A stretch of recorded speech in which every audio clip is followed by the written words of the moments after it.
The chains rattled as the gate opened. Callan stepped into the arena, dirt and dried blood beneath his boots.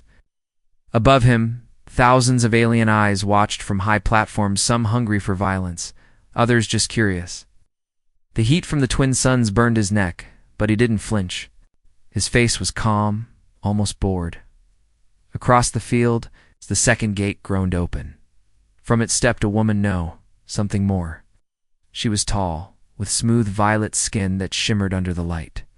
Her long black hair moved like it had a life of its own.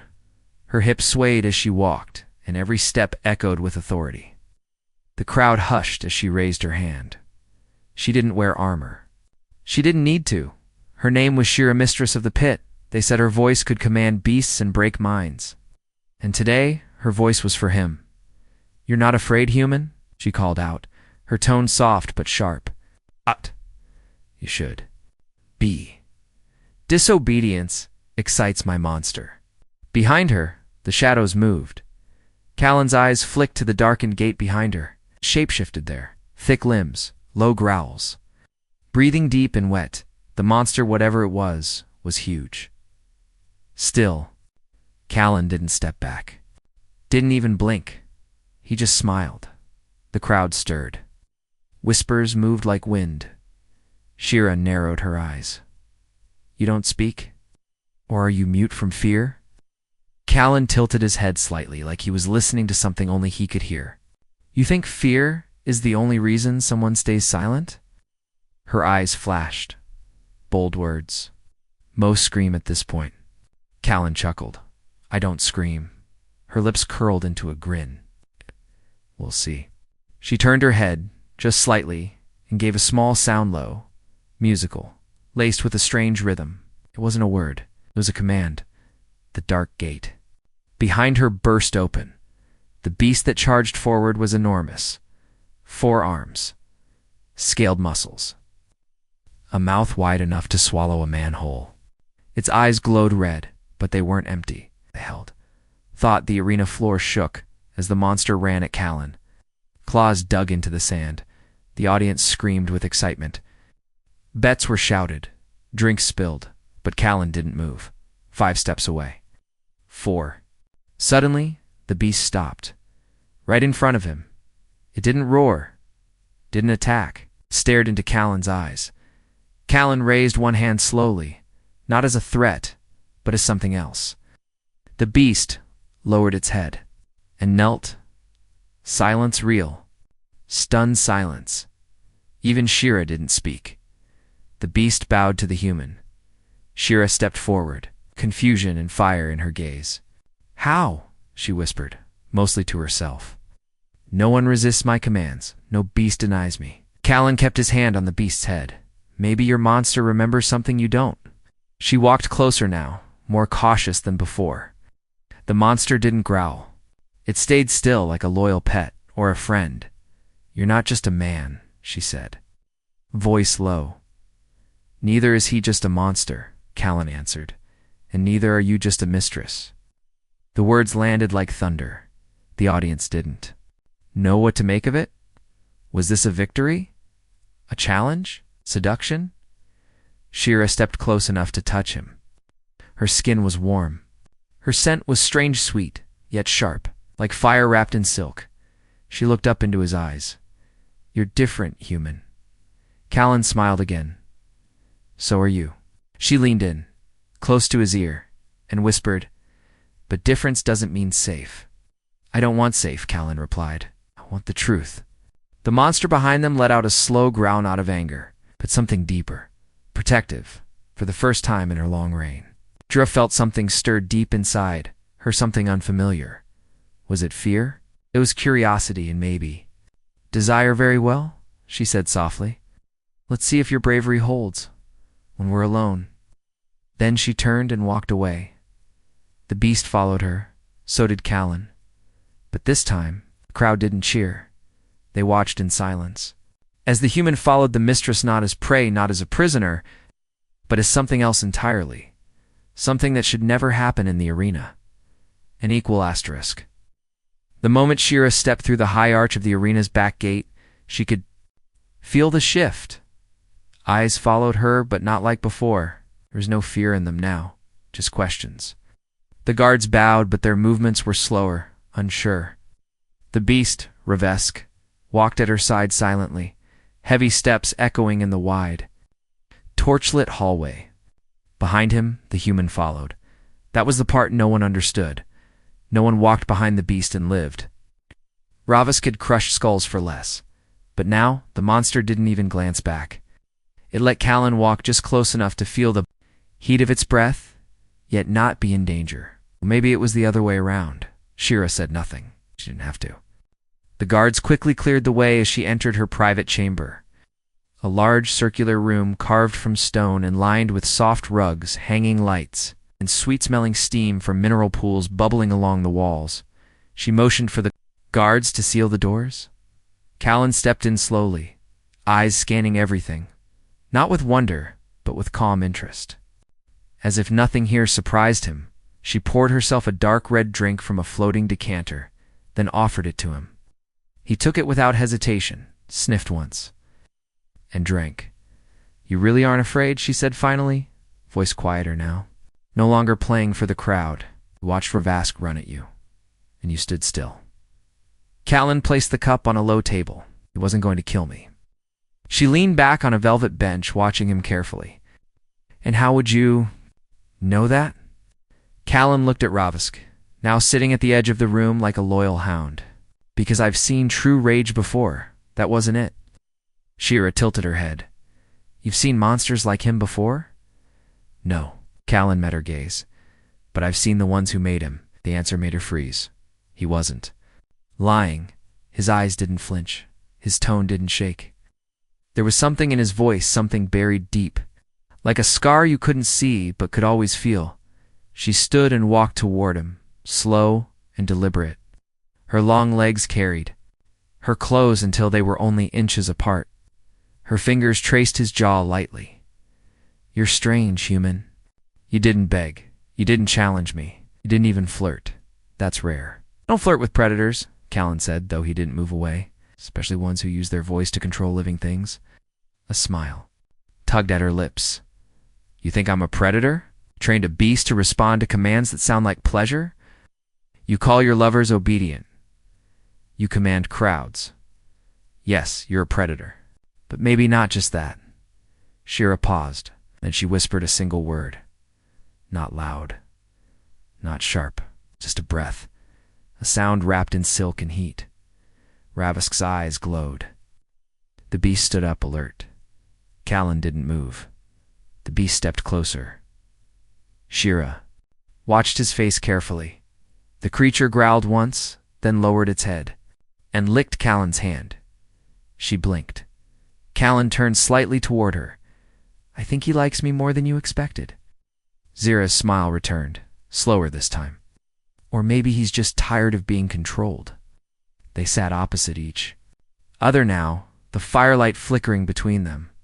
"How did you do it?" she asked at last. "How did you break his obedience?" Callan looked down at Ravesk. "Didn't. I respected him." Shira frowned. Callan leaned forward. "You don't control a mind like his with pleasure or pain. It only works when someone doesn't know what they're worth. But Ravesk remembers. Somewhere deep inside, he remembers what he used to be." She stared at the beast, thoughtful now. Her fingers curled slightly, unsure. "Do you know what he is?" she asked quietly. "I have a guess," Callan said. "Part alien, part weapon. But there's something else, something human." Stiffened, he noticed. "You knew," he said. "I knew parts of the project," she admitted. "Not the details. I was just the voice. They told me what to say, how to say it. I never questioned it." Callan nodded slowly. "Maybe it's time you start." There was silence again. But it wasn't cold. It wasn't hostile. Shira leaned back, arms crossing under her chest, her expression unreadable. "You know," she said, "most who speak to me like that end up begging for mercy." "Will I?" Her eyes burned into his. "I don't know. But you make me curious." He stood, walked toward her. She didn't stop him. "I'm not here to conquer you," he said, "but I won't kneel." Shira looked up at him, her breath Just slightly uneven. And what if I want you to? He smiled. Then we'll have to find another way. Ravisk let out a soft, strange sound, almost like a purr, and far down the hallway, alarms began to blare. Something was coming. Something worse than the beast. Worse than the crowd. But in that moment, neither Shira nor Callan looked away from each other, because the real war had just started between them. Asterisk, the alarm echoed like a scream through the stone halls. Shira stood instantly, her long coat sweeping behind her as she crossed to a glowing panel on the wall. Her fingers tapped quickly, pulling up a wide map of the facility. Red lights blinked all across the screen. Section 12 breach, she muttered. Security drones offline. Energy dampeners failing. That's her word stopped. Callan stepped closer. That's where the vaults are, isn't it? Shira nodded slowly, but her face looked different now. Not just angry or concerned. Afraid. Something got loose, she whispered. Something worse than Ravesk. The beast growled low behind them, sensing the tension. Shira turned back. Toward Callan, eyes sharp again. Stay here. I need to know, Callan said. Her head snapped toward him. No. You said you were curious about me, he said calmly. Then let's go find answers together. Shira hesitated. Her whole life she gave orders, never received them. But something about this man, this human, was different. He wasn't trying to control her. He just wouldn't let her carry everything alone. She nodded once. They moved quickly. Down winding stairs, past strange symbols carved into the walls, deeper than Callan expected. The heat rose. The air thickened. The deeper they went, the more the facility felt less like a prison and more like a nest. Shira tapped a device at her hip, and a small drone floated beside them, casting light ahead. Callan noticed claw marks in the walls. Deep ones. Too high to belong to Ravesk. I thought Ravesk was the apex beast, he said. Zara's lips tightened. Well, he was. Until Project Strain 9. Callan raised an eyebrow. Strain 9. They called it the Obedience Killer, she said softly. A hybrid that could resist control entirely, even my voice. It was made from everything the other monsters lacked. Instinct, emotion, and vengeance. And it's loose, Callan asked. Shira didn't answer. They reached a sealed door, massive. Thick, buzzing with dead power. The lights around it were smashed, wires dangling like vines. Callan stepped forward, kneeling by the edge. He touched the metal, warm, still bleeding heat from the inside. Behind them, Ravesk growled again, louder this time. The door exploded inward. Without warning, Shira barely pulled Callan back before the blast of force smashed into the hallway. Dust and sparks filled the air, and from within the smoke, something moved. It wasn't as big as Ravesk, but it moved faster. A blur of limbs and sharpness, like bone and metal mixed into a living nightmare. Its skin was pale gray, stretched over muscle that looked too tight, too angry. Its eyes weren't red. They were black. Endless. It paused just outside the broken door. It didn't attack. It looked right at Callan. Shira raised her hand, ready to command. But Callan touched her wrist. Don't, he said. Let me try. She didn't understand why she listened. She just did. Callan stepped forward, slow. The creature tilted its head. Then it spoke. Its voice was broken, cracked, like it hadn't been used in years. Double quotes. Human Callan's heart pounded. You remember? The creature nodded once. Behind him, Shira watched, stunned. They said it couldn't speak, she whispered.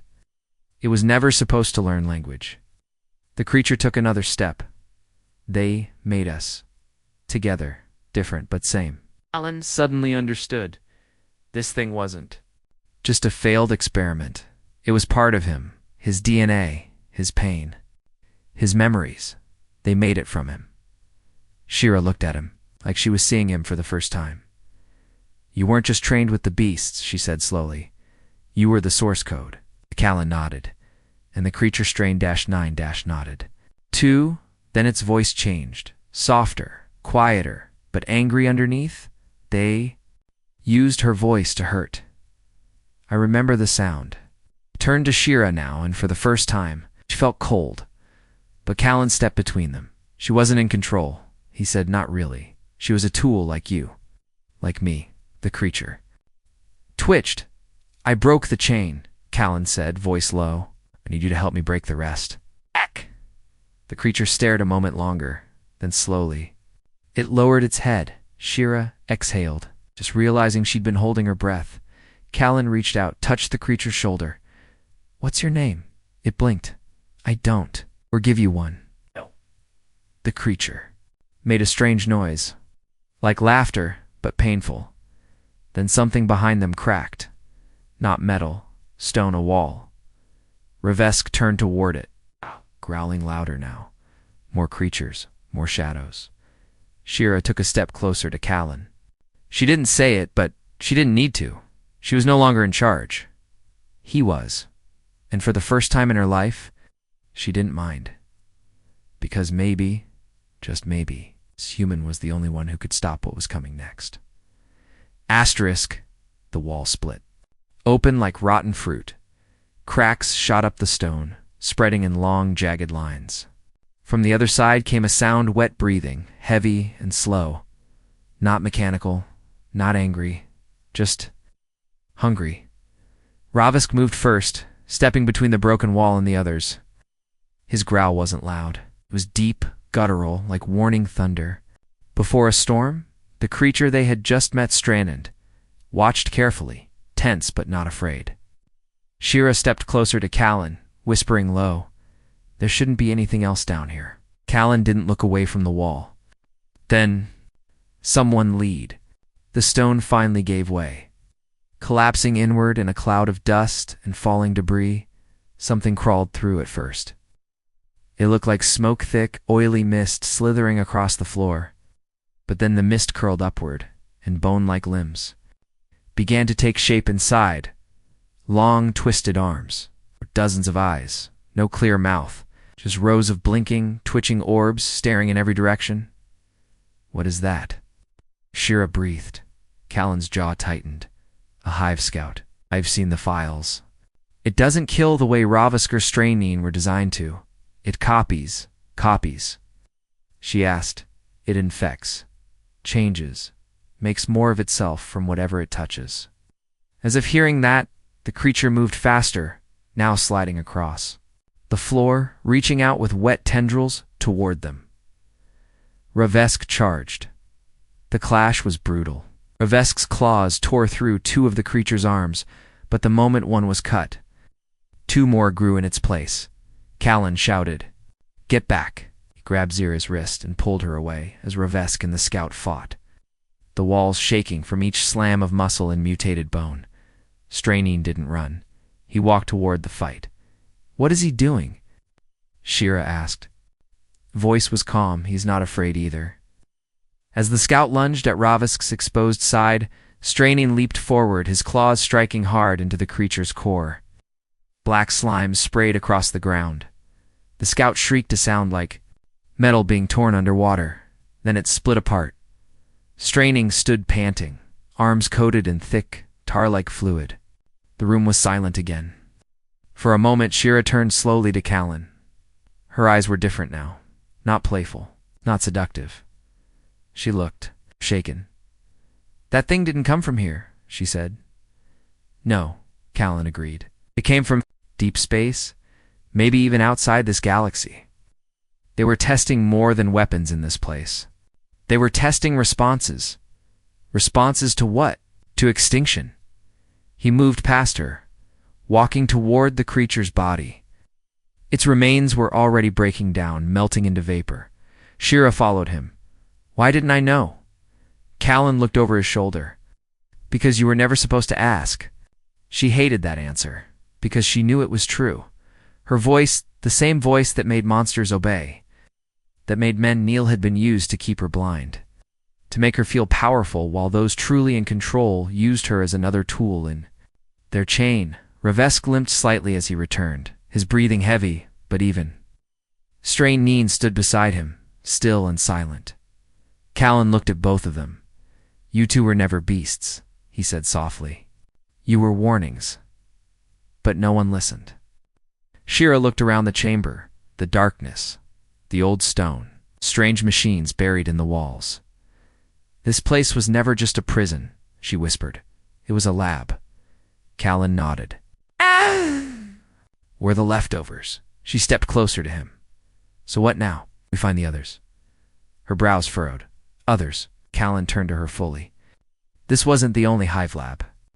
There were more facilities and moons, drifting ships, even deep inside gas giants. Each one had a different piece of the experiment. Different hybrids, different commands.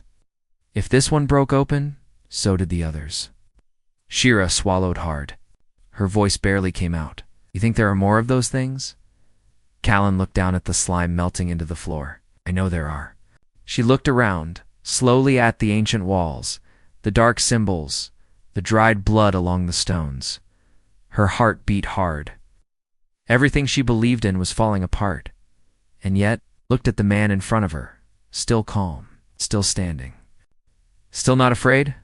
You really are different, she said. Callan turned his gaze on her. So are you. I saw it earlier when you didn't speak the command, when you let me try instead. I don't even know why I did that, she said. You were curious, maybe. They stood in silence for a few seconds, then Shira took a step closer.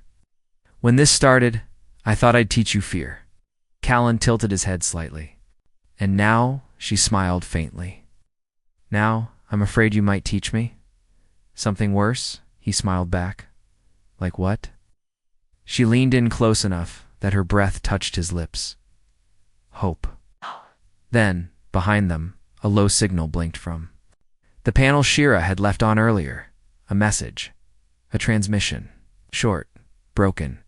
Repeating in an old Terran dialect. Facility 7. Breached. Hybrids gone. Survivors fleeing. Requesting contact with Callan Drake. You are not forgotten. Shira turned slowly. Callan Drake. Callan's eyes narrowed. The past was calling, and now it was time to answer. Asterisk. The message played again, broken and glitching. Facility 7. Breached. Hybrids gone. Survivors fleeing. Requesting contact with Callan Drake? You are not forgotten. Shira stared at the panel. The words replaying over and over like a warning wrapped in a memory. Callan Drake, she said slowly. That's your full name? Callan's jaw tightened. It was a long time ago. Shira turned toward him. They knew you were still alive. Someone did. Callan nodded, eyes dark with thoughts. Facility 7 was worse than this place. More advanced, more dangerous. Someone's reaching out from there. It means whatever broke free is hunting more than just guards.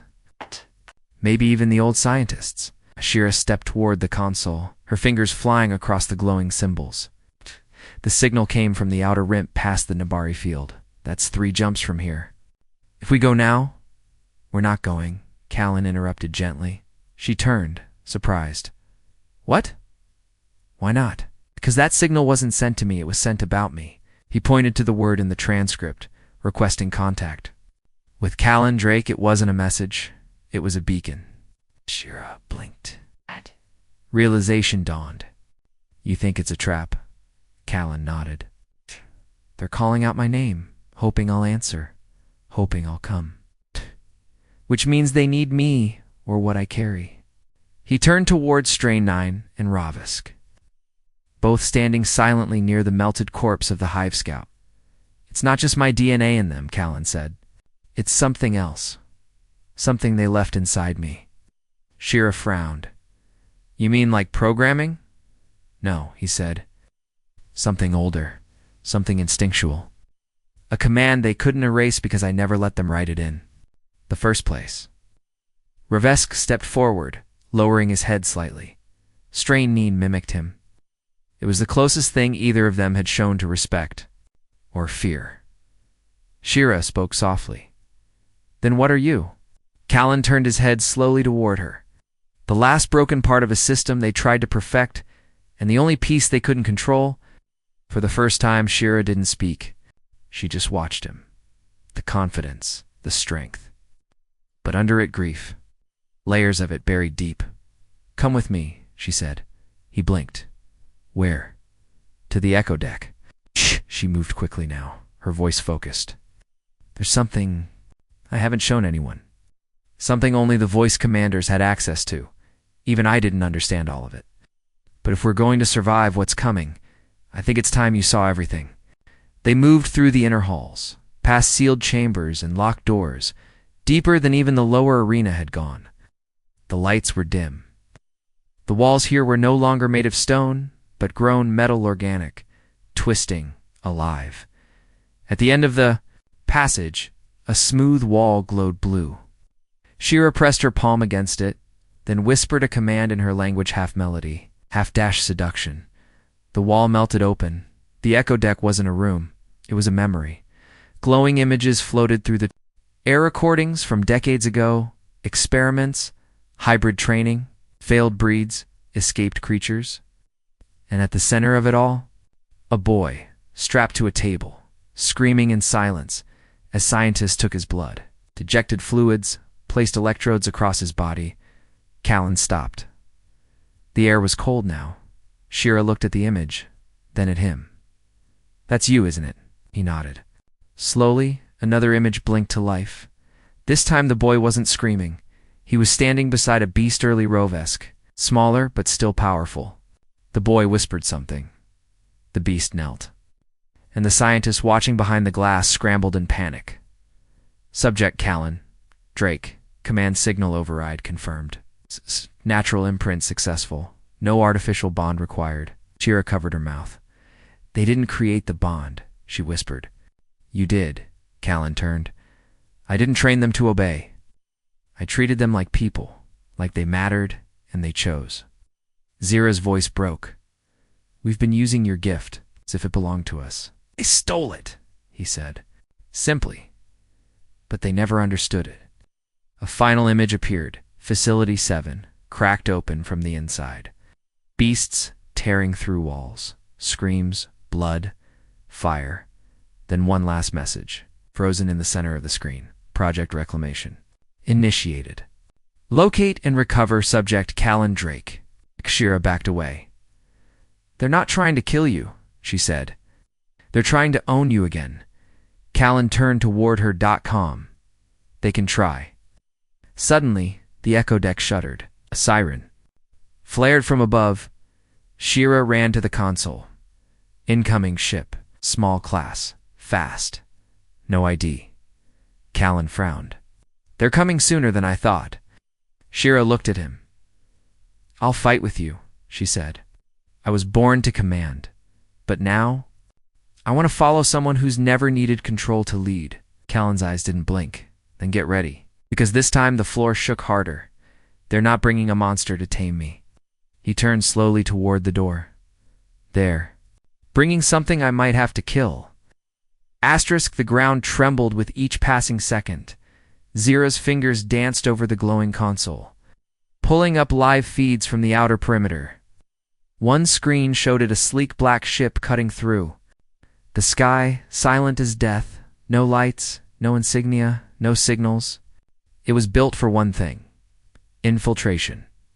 They're not broadcasting, she said. No landing clearance, no transponder. They're not here to talk, Callan replied. His voice was steady, but his body had shifted, shoulders squared. Breathing deeper, slower. Combat, deadly calm, Strain-9, and Rovesk stood behind him like guardians, silent, ready. Shira turned toward him. How many do you think are on board? Callan studied the ship's descent. Not many. They wouldn't waste numbers on me. They'd send specialists. What kind? The kind who don't need orders. Who are trained to hunt me without ever saying my name. A long pause. Then Shira stepped closer. Then let's give them a welcome they weren't trained for. She reached for her waist and pulled off the dark whip-shaped weapon coiled there. It shimmered, coming alive in her hands. I've spent years controlling monsters. Let's see how I do, standing beside one? Callan looked at her, eerily looked. The fire in her eyes wasn't just pride, it was purpose. And for the first time, he didn't see Shira as just a former controller or a voice. He saw her as something else. A fighter. An equal. Let's move, he said. They raced through the corridor, the sirens now pulsing red. As they exited into the upper plaza, the ship landed with a dull thud. Its surface hissed as it cooled, its ramp slowly lowering. Shira raised her weapon. Revesk growled. Strain 9 crouched low, eyes glowing. The door opened. At first silence, then. One figure stepped out. Humanoid. Tall. Black armor fused to flesh. No faceplate. Just a smooth metal shell where features should have been. The body moved without sound. The air around it shimmered, bending faintly. Phase armor, Shira whispered. That's illegal tech. Callan nodded. That's why they use it. 2 more followed. One with a curved plasma rifle fused into its forearm, the other carrying what looked like a box butt. The moment it touched the ground, legs unfolded from it. A crawling drone, scanning the terrain. Callan didn't wait. He moved first, not with panic, not with noise, but like someone who had done this before because he had. He slid behind a rusted column as one of the soldiers activated their scanner. It beeped once. Then Callan was already behind it. He grabbed the soldier's head, pulled it backward, and drove his knee into the armor plate with enough force to crack it. The body dropped. The other 2 turned, but too late. Reveska lunged, claws raking across the drone handler's chest, lifting him off the ground and hurling him into the wall. Strain-9 collided with the third, his claws spinning into a blur sparks, and blood flying as armor shattered. Shira whipped her blade, curved ribbon of heat, across the air, slashing the remaining drone in half before it could lock onto. Callan, then silence, only breathing. Wind, the hum of the ship's engine cooling. But Callan didn't relax. He looked at the bodies. These aren't just trackers, he muttered. They're reclaimers? Shira frowned. Reclaimers. They're sent to recover assets. Alive, if possible. Dead, if necessary. Her face went pale. They didn't come here to kill you, she said slowly. They came to take you back. Callan nodded. And if they failed, they'll trigger the failsafe. Failsafe. He looked up at the ship. Self-destruct protocol. To erase evidence. And me. Shira ran to the ship's panel, fingers flying. I can't stop it. It's hardwired. 5 minutes to overload. And then we get what we came for and get out. She paused. What do you mean? Callan opened the last reclaimer's belt and pulled out a black data chip. Coordinates, mission logs, deployment orders. We need to know where they're going next. Zira's eyes widened. The other facilities. Callan nodded. They're still active, and they're preparing for war. Suddenly, a soft voice echoed from the ship's deck. ... Callan Drake. He froze. It wasn't an audio log. It was live. A projection flared from the console fuzzy at first, and clearing into the face of a woman. Older, sharp eyes. Cold. She wore a dark lab coat. No rank, no name, but he knew her. Dr. Varen, Callan said. Shira turned. You know her? He nodded once. She ran the first phase of Project Obedience. She was the one who taught me pain. The projection smiled. You survived longer than we expected, the woman said. But you've gone too far. Your gifts are not yours to use. They were never yours to take, Callan replied. Her eyes narrowed. You think those creatures beside you are friends? They are failures, sentimental glitches. They're my choice. Varen's voice hardened. You can't stop us. Callan, you were made to obey, just like them. Callan smiled bitterly. Then why are you the one hiding behind a camera? He crushed the chip in his hand, data already transferred. Shira pulled him toward the ramp. We need to go now. Strain 9 and Revesk followed, as they escaped. The ship exploded behind them, rising in a pillar of white flame, glass shattering. Shockwaves rolling through the ruins. They hit the ground behind a stone wall, the heat licking their backs, the wind screaming past their ears. Silence followed, and then dash laughter. It was Shira, shaken, panting, but laughing. Now that's what it feels like, she said, still catching her breath. What? Callan asked, brushing dust from her shoulder. To choose something real, not just control it. Callan looked at her. "You've changed," he said. She smiled. "So have you?" Above them, the sky was filled with burning light, but ahead beyond the fire were stars. And in their direction, the war was waiting. The stars blinked like silent watchers above them as the fire died down behind the mountain ridge. Callan stood on the edge of the crater where the reclaimer ship had exploded. The metal scraps still glowed, scattered like bones across the scorched earth. Wind swept the ashes into the air, carrying with them the last trace of the lie that once called this place a prison. But it wasn't a prison anymore, not for him, not for Ravesk, not for Strand 9, and not for Shira. She stood beside him, quiet, looking up at the sky as if trying to see past it. Her long dark hair blew in the wind, and for once, she wasn't wearing her command cloak. Just a light black vest, her arms bare. Her weapon holstered, but forgotten. "What now?" she asked. Callan didn't answer at first. Below them, Strain Neen crouched in the grass, trying to teach Ravesk how to dig in the soil without crushing it. The great beast failed miserably, but it was trying, and that strangely meant something. "We go to Facility 7, Callan said finally. Shira turned to him.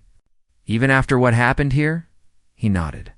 "Especially after. They'll be ready," she warned. "Not like the Reclaimers. They'll bring something worse, stronger, smarter." Callan met her gaze.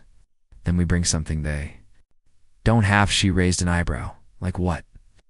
He smiled slightly. "Freedom. Real freedom. It's not just the kind they program into cells and call obedience. The kind we found here together." Shira tilted her head. "You talk like a leader now." "I don't want to lead," he said. "But I won't run. And if they try to take you again?" Callan's voice was calm. "They won't succeed." Stepped closer. There was no flirtation in her voice now, just something raw, realer. "I've done terrible things," she said quietly. "I used to believe power meant control. That pleasure was a tool. That pain meant obedience." Callan looked into her eyes, and now she shook her head. "Oh, I don't want obedience. I want truth. I want to fight beside something that doesn't kneel when I speak, that chooses to stay. Not because I command it, but because I'm worth staying for." Callan didn't speak.